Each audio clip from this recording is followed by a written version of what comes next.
Ever wondered why the universe has such a stinging sense of humor, especially when it comes to time, money, and relationships? Well, sit tight and savor this delightful paradox. Picture this: a man named Tom, a real character with a heart of gold.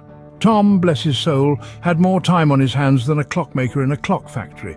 He was the type of guy who could spend all day listening to the birds sing, which, mind you, isn't exactly a lucrative career path. Tom was smitten by a lady named Rose. Rose was a real catch, the kind of woman who could light up a room just by walking into it. Tom, being a man of abundance in time, decided to shower Rose with his most plentiful resource. He was always there for her every morning, noon and night, but alas, the cruel twist of fate. The more time Tom gave, the more Rose began to yearn for something else, something a bit more green. Now on the other side of town lived a man named Jack. Jack was as rich as a king, his pockets brimming with more money than a small country's GDP. Jack also had his eyes on Rose. With his wealth, he showered Rose with gifts and luxuries that Tom could only dream of. But as we all know, time is money, and Jack, with all his wealth, had very little time to spare.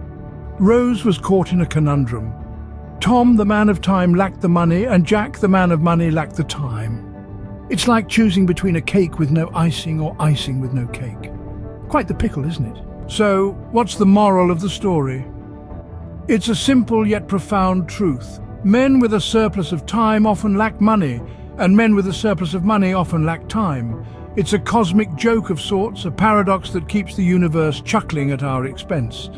But remember, it's not about killing yourself trying to have it all. It's about doing the best you can with what you have.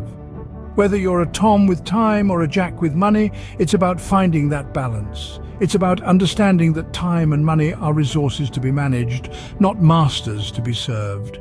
In the grand scheme of things, time and money are mere tools in the pursuit of happiness. And when it comes to relationships, it's not about how much of either you have, it's about how well you use what you've got.